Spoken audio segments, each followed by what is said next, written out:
Hey, this is Joe, and in this video I'm going to bleed my brakes on the GSXR 750.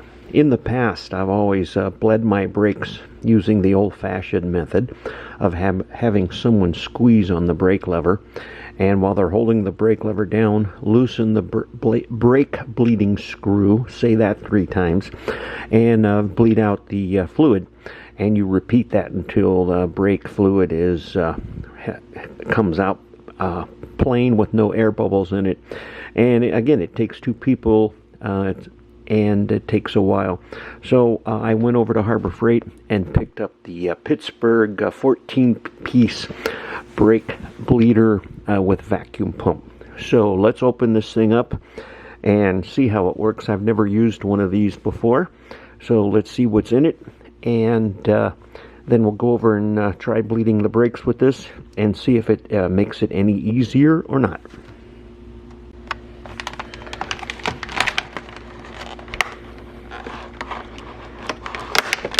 We have the vacuum pump here.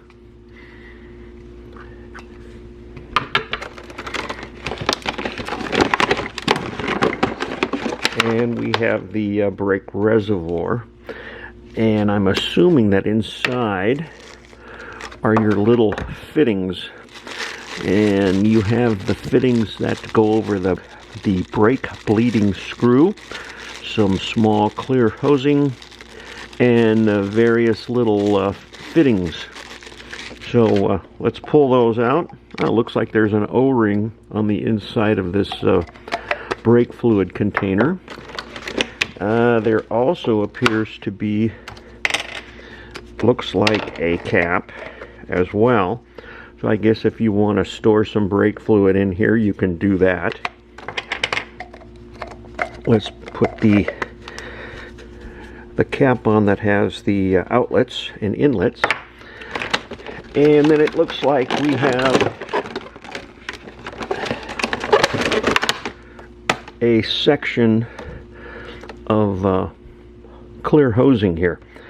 So let's get the zip ties off of this, or the ties. You put one hose on one side, and that side you put the, does it say 2? Ah, okay. So there are some directions on the lid. It says 2 pump. So this side we take and we hitch up to the vacuum pump here. And on the other side, this goes to the brake bleeding screw. Let's put that on.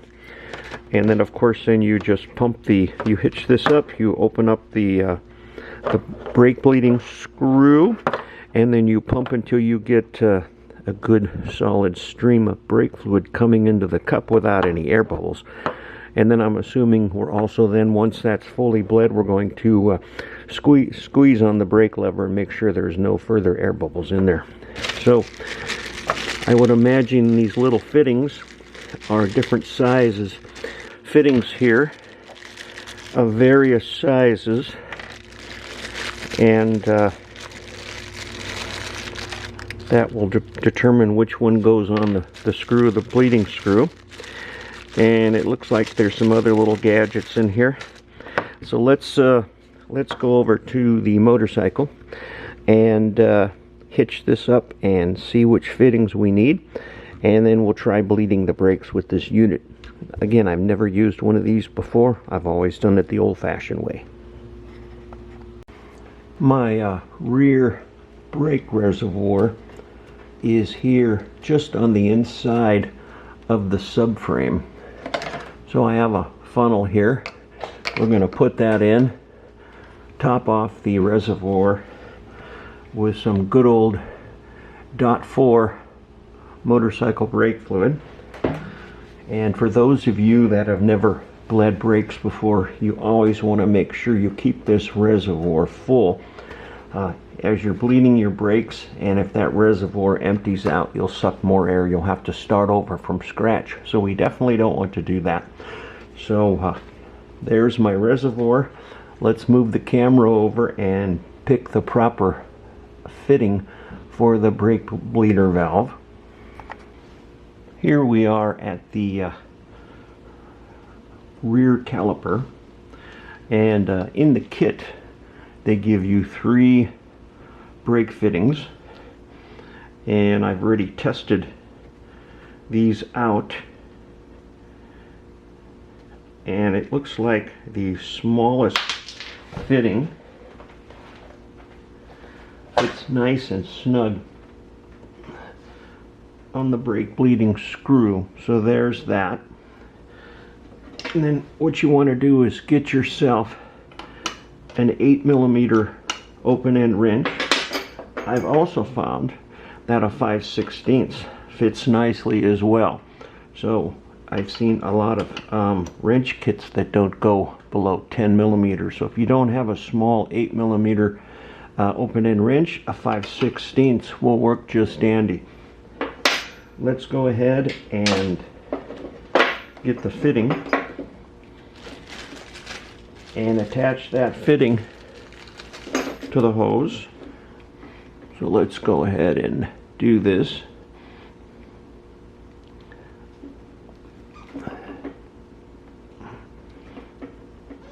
Let me get that a little wet here.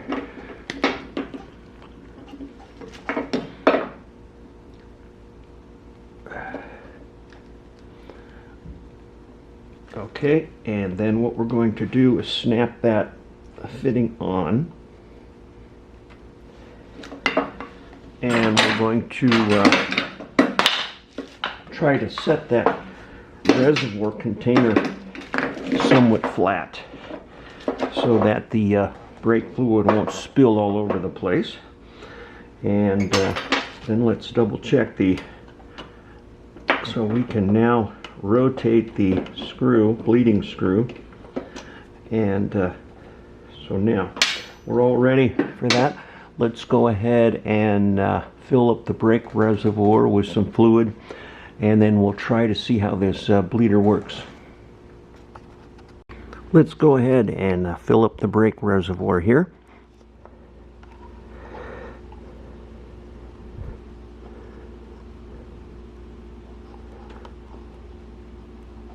And be careful not to overflow. Okay, we have it about 3/4 of the way full.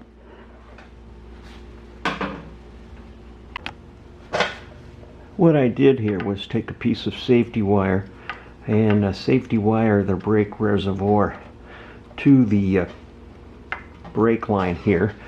And knowing my luck, I would dump it upside down and spill brake fluid everywhere. So we'll keep that neatly organized here.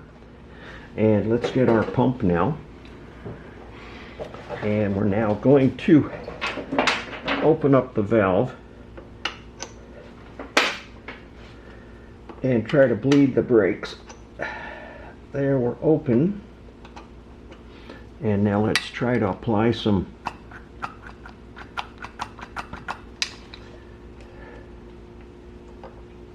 vacuum here. Okay, we found an issue with the Harbor Freight vacuum pump portion of the brake bleeder. There's a little release valve down at the very bottom, and you're supposed to push up on it to release the pressure, and it's supposed to be spring loaded, and it's not. So regardless of which way I screw this and which way I pump, it's not going to produce any vacuum. Now, how do I know this? Because I have I purchased this a while back for another project, and this is another vacuum pump, and here is the spring-loaded valve right there. If I put my finger over there, you notice the gauge, it immediately develops vacuum. If I push the gauge or push the release valve, it releases the vacuum. So this one is good. The brand new one I just purchased from Harbor Freight is bad. So what I'm going to do is I'm going to use my own vacuum pump to bleed the brakes, and then when I'm done, we'll take this back to Harbor Freight and exchange it or just get my money back, because this is defective right out of the box. So let's proceed with the brake bleeding of the bike using my own vacuum pump here. I have my own pump now hitched up to the brake line. We're now going to loosen the bleeding screw.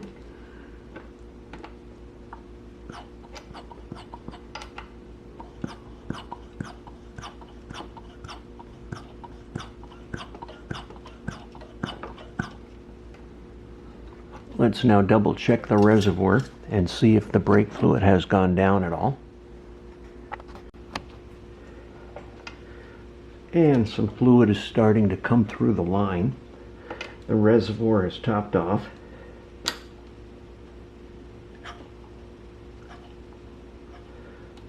Now we're getting some air bubbles in the line. Fluid is starting to flow through. So just one or two pumps and then I'm going to check the reservoir again. It's the line and the reservoir is contains a lot more brake fluid than just the reservoir, so you're probably going to have to fill it up several times, and then you're going to have to bleed the air out of the line because this line holds a lot of fluid. Our reservoir is still okay, so let's loosen the line or the brake valve.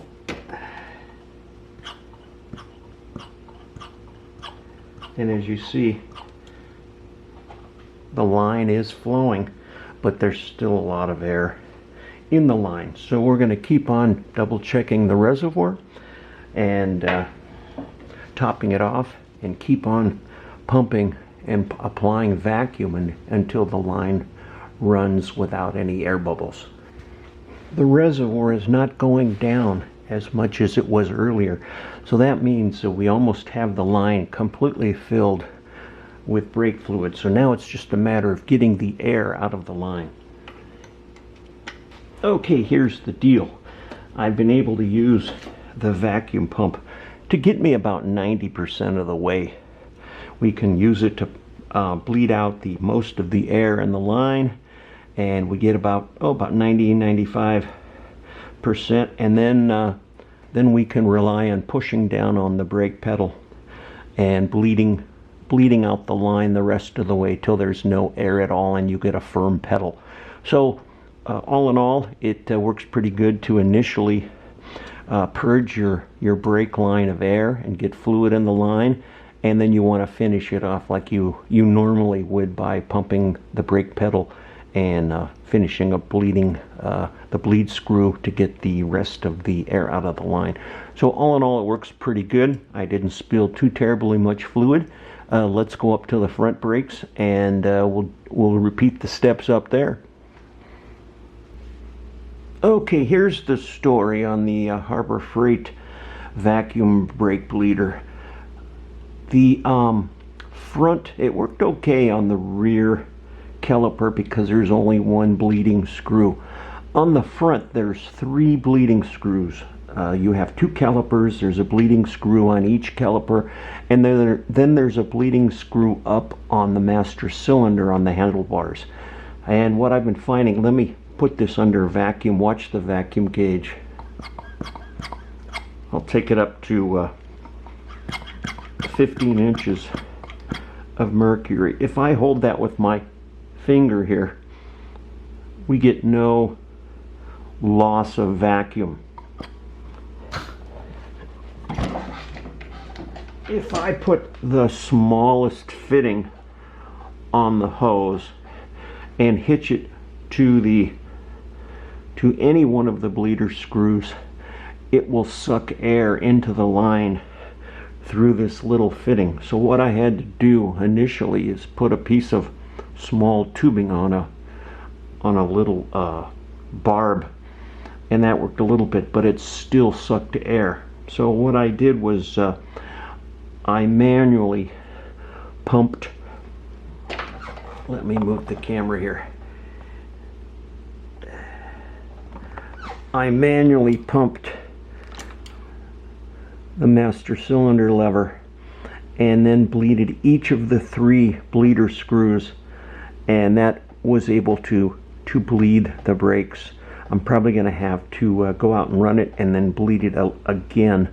There appears to be, if I pump it a lot, it will tighten up, but then if I pump it, let it set and pump it once, it will go down. So there's still a little bit of air in the line, but the Harbor Freight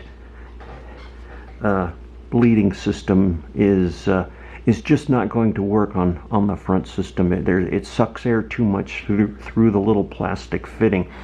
You probably have to come up with a better bleeding screw connector because it sucks air too much. So I'm going to take this one back because on the one that I purchased, the vacuum pump did not work, and I'm not real pleased with the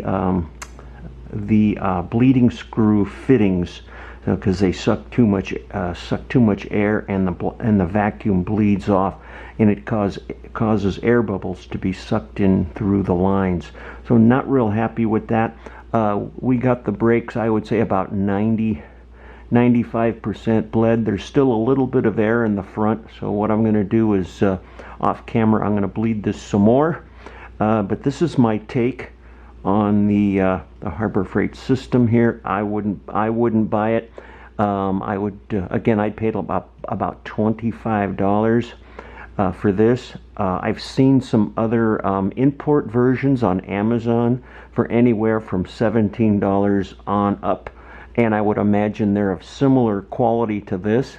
So I would say if you're going to purchase one for yourself, spend the extra money and get a better system, something with a better bleeding screw fittings.